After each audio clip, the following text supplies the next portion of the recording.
Welcome back, and today this is the last unit in our inequalities section.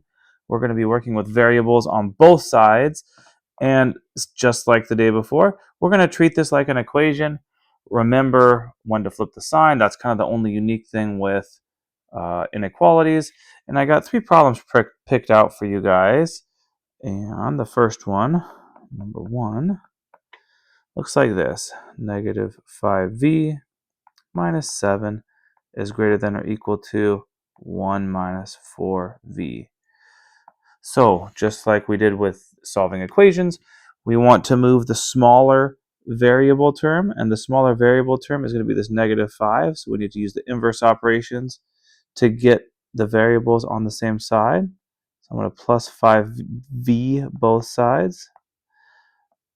By the way, if you always move the smaller variable to the bigger variable side, you're never going to have a negative before your variable term. So the inequality sign is just going to stay the same, and we won't need to even worry about flipping it when solving these type of problems. Anyway, negative 4 plus 5v is just 1v or plus v by itself. We want to get our v totally by itself, so I'm going to minus 1 both sides. And I've got negative 8 is greater than or equal to v. Boom. I'm not going to graph that one because that's very similar to the ones we've been doing. Number 2, this one, it looks simple, but there's a special solution, so I want to talk about it with you guys. We got negative 6a plus 3a is greater than negative 3a minus 4. We've got these guys on the same side. We're going to combine our like terms. They're on the same side of the inequality. So negative 6a plus 3a is negative 3a. We still have the greater than sign. Negative 3a minus 4. And right away you might recognize, hey, these guys are the same. Correct. So we're going to cancel them out. Plus 3a both sides, plus 3a both sides. Remember, this just cancels them, turns them into 0. So we have 0 is greater than 0 minus 4, which is just negative 4. We have eliminated our variables, and now we need to figure out, well, this statement, is it true or false? Let's read it. 0 is greater than negative 4. Because 0 is greater than negative 4, and that's true, we have infinite solutions for all real numbers. You can state the answer either way.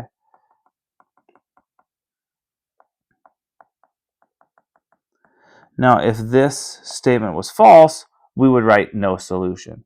So again, you won't see these often with inequalities, but when you do, just don't get freaked out.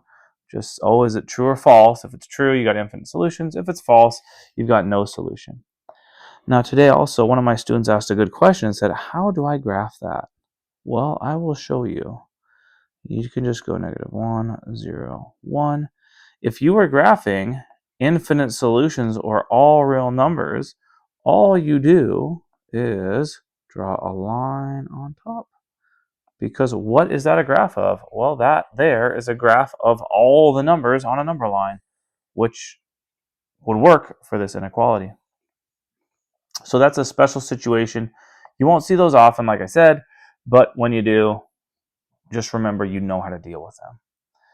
The last problem I want to talk with you guys about is a more advanced one. So it's going to be about 5 steps. Maybe it's 4. Anyway, 6 times the quantity 3p plus 7 is greater than negative 10 plus 5p. Okay. Now, one side note, if you ever hear me say 6 times the quantity is refers to these parentheses. So 6 times the quantity, 3p plus 7. You could even say end the quantity if you wanted. That's at least how I grew up, learning about those parentheses, how to say them. Anyway, first step here, we want to get rid of those parentheses, so we are going to distribute just like yesterday.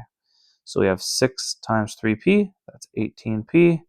6 times a plus 7 is plus 42, is greater than negative 10 plus 5p.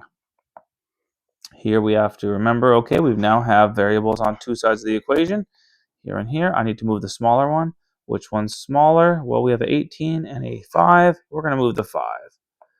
So I'm going to minus 5p, use our inverse operations, minus 5p both sides. And we've got ourselves 13p plus 42 is greater than negative 10. From here, we want to isolate our variable term, which is that 13p. So I'm going to minus 42 both sides. So minus 42, I have 13p is greater than negative 10 minus 42 is negative 52. And our last step, we are going to divide both sides by 13. And we have p is greater than negative 52 over 13 is negative 4. Bop. There you go. And that will wrap up the inequalities section. Thanks for watching. Hope you have a good day.